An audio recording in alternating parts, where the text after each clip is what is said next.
আল্লাহ রাব্বুল বললেন ওয়া কাদা রাব্বুকা আল্লা তা'বুদু ইল্লা ইয়্যাহু ওয়া বিল ওয়ালিদাইনি ইহসানা। আমার বান্দাগুলো শোনো, আমি আল্লাহ রাব্বুল আলামিন আমি আল্লাহর সঙ্গে কাউকে শরীক করতে পারবে না। আমি আল্লাহর ইবাদত করবে, আর আমি আল্লাহর ইবাদতের পরে পরে তুমি তোমার মা বাবার সঙ্গে শব্দ ব্যবহার করবে। সুবহানাল্লাহ।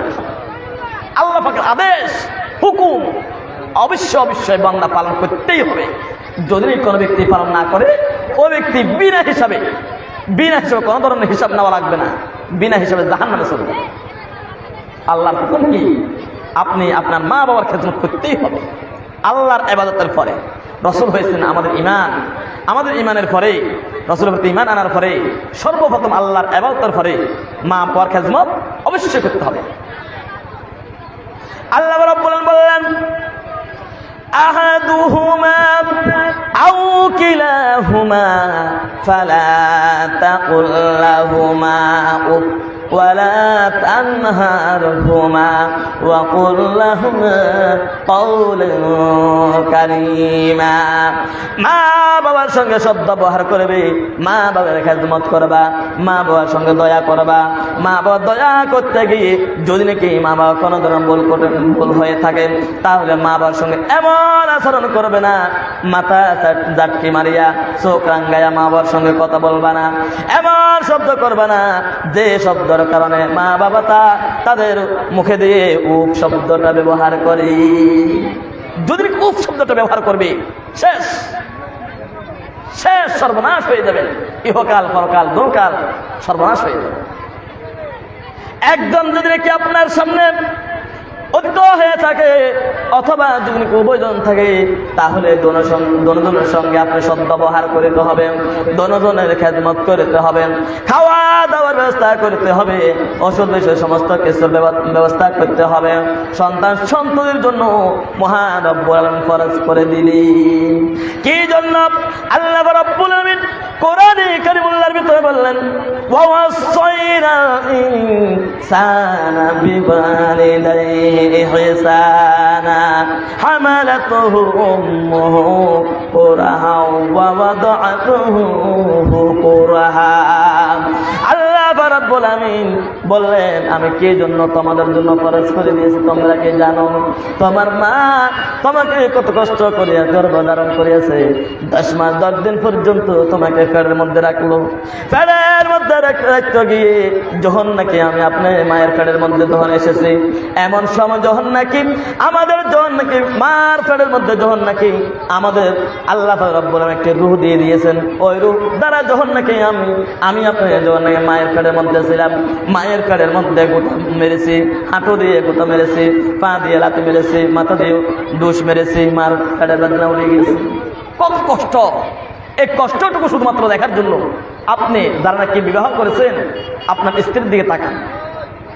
ও যুবক ভাইরা, আল্লাহকে যদি খুশি করতে হয় তাহলে মা বাবার সঙ্গে শব্দ ব্যবহার করেন, ভালো ব্যবহার করেন। আজকে মেয়েরাজের রজনী, এই মেয়েরাজের রজনীর ভিতরে গিয়ে বলবেন মা, ও মা, আমি তো আপনার সন্তান, আমি আপনার সঙ্গে আপনার পুত্রবধূর কথা ধরে মা আপনার সঙ্গে বিয়াদত করেছে, মেহেরবানি করে আমাকে মাফ করিয়ে দেন। আল্লাহর কসম করে বলি ভাই, আপনার মা আপনাকে অবশ্যই মাফ করিয়ে দিবেন, মা মাফ করে দিবেন। কারণ আল্লাহ পাকের রহমতের পরে বন্দার যে রহমত দয়া করেন, এই রহমত দয়া করার পরে তার রসুল রহমাতুল লিল আলামিন হিসেবে উম্মতের জন্য দয়ার সাগর নিয়ে এসেছেন আমার রসুল। এরপরে আল্লাহ এবং তার রসুলের পরে সর্বপ্রথম যে ব্যক্তি নাকি অত্যন্ত দয়া করেন, অত্যন্ত নরম হয়ে থাকেন, ওনারা হয়েছেন মা এবং বাবা। সন্তান যদি নাকি মনের ভিতরে কষ্ট দিয়ে একবার যাই বলে মা, ও মা, আপনাকে কষ্ট দিলাম মা গো, মেহেরবানি করে আমাকে মাফ করিয়ে দেন না মা, আমাকে মাফ করবেন না, অবশ্যই আপনার মা আপনাকে বুকের ভিতরে বেড়াই দেন। বাবারে ভুল হয়ে গিয়েছে, ভুল মানুষে করে, অসুবিধা নেই বাবা। মায়ের অন্তর ভিতরে কোনো ধরনের কষ্ট আসে না, বাবার অন্তর ভিতরে কোনো ধরনের কষ্ট আসে না। মারে বাবারে তোকে আমি মাফ করে দিয়েছি, আল্লাহ পাক তো হায়াত দান করো। আমার মাথার ভিতরে যত চুল আছে এক একটা চুলের বিনিময়ে এক একটা করে হায়াত, এক একটা বছর হায়াত করে আল্লাহ পাক বাড়ায়। কি বলেন, দোয়া করবে না? অবশ্যই করবে। আর সমস্ত আমি বৌদিদেরকে বলবো, মা বোনদেরকে বলবো, ও মা, আপনারা যদি নাকি আপনাদের শাশুড়ির সঙ্গে শত্রুতামি করেন, তাহলে আপনি অপেক্ষা করেন আপনার পেটের ভিতরে যে বাচ্চা আসবে ও বাচ্চাও আপনার সঙ্গে বেয়াদবি করবে, আপনার শ্বশুর শাশুড়ির খেদমত করবেন না, তাহলে আপনার যখন নাকি পুত্রবধূ আসবে, ছেলে হবে, ছেলে থেকে পুত্রবধূ আসবে, ওই পুত্রবধূ আপনাকেও খেদমত করবে। আল্লাহ রাব্বুল আলামিন বলেন, এর জন্য আমি আল্লাহ রাব্বুল আলামিন তোমাদেরকে ফরজ করে দিয়েছি, ফরজ করা তোমাদেরকে আদেশ দিয়েছি। এই জন্য তোমার মা তোমাকে 10 মাস 10 দিন পর্যন্ত পেটের মধ্যে নিয়ে তোমার মা অত্যন্ত কষ্ট করে আছে। সমস্ত আত্মীয় স্বজনগুলা সমস্ত অনুষ্ঠানের মধ্যে যেতে পারে, কিন্তু মা যেতে পারে না, কারণ মায়ের পেটের মধ্যে বাচ্চা রয়েছেন। এই বাচ্চাটুকু নিয়ে কোনো দিয়ে চলাচল করতে পারে না। 10 মাস 10 দিন যখন নাকি চলিয়া যায়, এমন সময় মায়ের মুখটা মলিন হয়ে যায়, জানি না কবে জানি আমার বাচ্চা দুনিয়ার বুকে আসবে। এ বাচ্চা মায়ের পেটের মধ্যে যখন নাকি ছিলেন, সমস্ত আত্মীয় স্বজন গুলা, প্রতিবেশীরা, মায়া মহব্বতকারীরা সমস্ত আনন্দ উল্লাস করিয়া তারা চলাচল করে, কিন্তু গর্ভধারণের মা পেটের মধ্যে তার বাচ্চা হাঁটু দিয়ে লাথি মারেছে, হাঁটু দিয়ে গুঁতা দিয়েছে, পা দিয়ে লাথি মারছে, হাত দিয়ে 19 মেরেছে, মাথা দিয়ে 19 মেরেছে। মায়ের পেটের মধ্যে এমন প্রচন্ড ব্যথা শুরু হয়ে যায়। আল্লাহ রাব্বুল আলামিন তার বান্দির দিকে তাকিয়ে থাকে। আল্লাহ রাব্বুল আলামিন এই বান্দি ডাক দিবেন, আল্লাহ গো মেহেরবানি করে আমার বাচ্চা আমাকে যতই রাতে মারক না কেন, 19 মারক না কেন, মাথা দিয়ে গুঁতো মারক না কেন, এরপরেও আমি মা কষ্ট পেতে পারি, মেহেরবানি করে আমার বাচ্চাকে পেটের মধ্যে আপনি সহি সালামত রাখিয়া দিন। মা কষ্ট পায়, মা চোখে দিয়ে পানি ছাড়ি দেয়, শর্মের দ্বারা কাউকে বলতে পারে না। সকলের জন্য মা কাজকর্ম করে, রান্না বান্না করে সকলের সামনে আনে দেয়।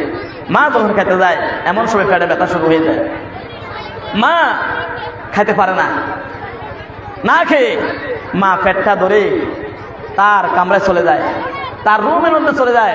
রুমের ভিতরে গিয়ে তিনি বালিশকে মাথার তলে দিয়ে তিনি এবার চোখে দিয়ে পানি ছাড়িয়ে জল করে পানি ছাড়িয়ে দেয়, আর দোয়া করে, আল্লাহ আমার সন্তান পেটের মধ্যে আল্লাহ গুঁতো মেরেছে, আমার পেটের বেদনা উঠে গিয়েছে, আল্লাহ মেহেরবানি করে আপনার দরবার দোয়া করি আমার সন্তানের জন্য, আমার সন্তানকে তুমি পেটের মধ্যে সহি সালামত রাখি দিবে।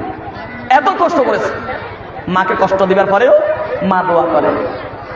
আরে এই জন্য মানুষে বলে আল্লাহ পর নবে আমার, আল্লাহ পর নবে আমার, মা যে আমার নয়নের মণি, সে যে আমার নয়নের মণি, আল্লাহ পর নবে আমার, আল্লাহ পর নবে আমার, মা যে আমার দুঃখিনী, সে যে আমার নয়নের মণি।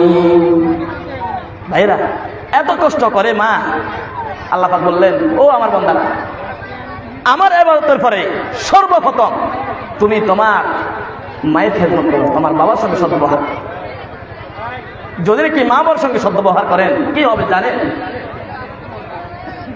একজন সাহাবী যার নাম হয়েছে হারিসাতুল নোমান, ওনার একজন বৃদ্ধা মা আছে, একজন বৃদ্ধা মা ছিলেন। বৃদ্ধা মা দুনিয়াতে যখন নাকি ছিলেন, ওই হারিসাতুল নোমান যুবক ছেলে, এই যুবক ছেলেটা তার কাঁধের উপরে নিয়ে ওই ছেলেটা যেদিকে যায় ওইদিকে মাকে কাঁধে করে নিয়ে যায়। হঠাৎ করে একদিন দুনিয়ার বুক থেকে তার মা চলে গেছে। সবসময় দোয়া করতেন, আল্লাহ আমার ছেলে হারিসাতুল নোমান আমাকে নিয়ে এত কষ্ট করে, আল্লাহ গো আমার ছেলের জন্য তো আমি কিছু রাখি যায় নেই, মেহেরবানি করে আল্লাহ আমি যখন দুনিয়ার বুক থেকে চলে যাব, আর আমার যখন নাকি সন্তান দুনিয়া থেকে চলে যাবে, মেহেরবানি করে আল্লাহ জান্নাতের ভিতরে এমন একটি মোকাম দান করো, যে মোকামের কথা সমস্ত জান্নাতীদের মুখের ভিতরে উচ্চারণ করে। কে দোয়া করলেন? মা দোয়া করলেন। কিছুদিন পরে মা চলে গেছে। আমার রাসূল জান্নাতের ভিতরে প্রবেশ করলেন, আমার রাসূল জান্নাতের ভিতরে প্রবেশ করলেন। দাখল ওয়া আন আয়েশা রাদিয়াল্লাহু তাআলা আনহা قالت قال رسول الله صلى الله عليه وسلم دخلت الجنة فسمعت فيها قراءة। নবী করিম সাল্লাল্লাহু আলাইহি ওয়াসাল্লাম বললেন, মা আয়েশা রাদিয়াল্লাহু তাআলা থেকে বর্ণিত আছে হাদিসটা, সাহাবায়ে কেরামদেরকে মসজিদে নববীর ভিতরে হুজুর ওয়াজ করতে লাগলেন। ওয়াজ করতে গিয়ে নবী করিম সাল্লাল্লাহু আলাইহি সাল্লাম বললেন, ও আমার সাহাবায়ে কেরামরা, আমি জান্নাতের ভিতরে প্রবেশ করলাম। জান্নাতের ভিতরে প্রবেশ করে আমি দেখতে পেলাম জান্নাতের ভিতরে আমার একজন যুবক সাহাবী, ওই ব্যক্তি জান্নাতের ভিতরে উচ্চ একটি মোকামের ভিতরে বসে তিনি কোরআন তেলাওয়াত করে। আমি আমার নিজের কানে শুনেছি কোরআন তেলাওয়াত করতে গিয়ে। সমস্ত সাহাবায়ে কেরামদের প্রশ্ন জাগলো, ইয়া রাসূলুল্লাহ, ইয়া হাবিবাল্লাহ, সে কে? আল্লাহর নবী রাহমাতাল লিল আলামিন নবী তিনি ডাক দিয়ে বললেন, তিনি আর কেহ নন, তিনি হলেন আমার সে যুবক সাহাবী হারিসাতুন নুমান। ইয়া রাসূলুল্লাহ সাল্লাল্লাহু আলাইহি সাল্লাম, হারিসাতুন নুমান এত বড় সম্মান কিভাবে অর্জন করলেন? আল্লাহর নবী রাহমাতাল লিল আলামিন নবী তিনি ডাক দিয়ে বললেন, ও আমার সাহাবায়ে কেরাম শুনো, হারিসাতুন নুমান তার একজন বিদ্যান আছেন দুনিয়ার বুকে, তিনি যখন নাকি হারিসাতুন নুমান দুনিয়ার বুকে ছিলেন, হারিসাতুন নুমান তার বৃদ্ধ মায়ের সবচাইতে বেশি তার বৃদ্ধ মায়ের খেদমত করতেন। তার বৃদ্ধ মা তার জন্য এমন ভাবে দোয়া করলেন, আয় আল্লাহ রাব্বুল আলামিন হারিসাতুন নুমান এমন সম্মানের অধিকারী বানিয়ে দাও যাতে হারিসাতুন নুমান জান্নাতের ভিতরে গিয়ে একটি স্থানের ভিতরে বসে বসে কোরআন তেলাওয়াত করতে পারে, আর সমস্ত জান্নাতীগুলা তারা যাতে করে হারিসাতুন নুমানের কোরআন তেলাওয়াতের আওয়াজ শুনতে পারেন। আমি যখন নাকি জান্নাতের ভিতরে প্রবেশ করলাম, আমার নিজের কানে দিয়ে আমি হারিসাতুন নুমান কোরআনে কারিমুল্লাহ মধুর কণ্ঠে তেলাওয়াত করা আমি শুনতে পেলাম। আমার ভাইরা, আল্লাহর নবী ডাক দিয়ে বললেন, ও আমার সাহাবায়ে কেরাম রে, ও আমার উম্মতেরা শোনো, যদি নাকি জান্নাত পেতে হয় তাহলে তোমরা তোমাদের মা বাবার খেদমত করো। মা বাবার খেদমত করতেই হবে। ও যুবক ভাইরা, কি আপনার অভাব, টাকার অভাব, পয়সার অভাব, সম্মানের অভাব, যদি নাকি আপনি টাকা পেতে চান, রিজিক বাড়াতে চান, মা বাবার খেদমত করেন, মা বাবার খেদমত করেন। মা বাবার খেদমত করবে, আপনার সম্মান অটোমেটিক আল্লাহ পাক দুনিয়াতে দান করবেন। যে সমস্ত ভাইরা স্ত্রীর কথা শুনে মা বাবাকে পৃথক করে দিয়েছেন, আজকে থেকে এই ময়দান থেকে আপনারা ওয়াদা করেন, আজকে থেকে মা বাবা যারা নাকি পৃথক করে দিয়েছেন তাদের সঙ্গে একসাথে হয়ে যাবেন। কি করতে পারবেন? মা বাবার খেদমত করতে পারবেন? এখানে ওয়াদা করতে পারবেন?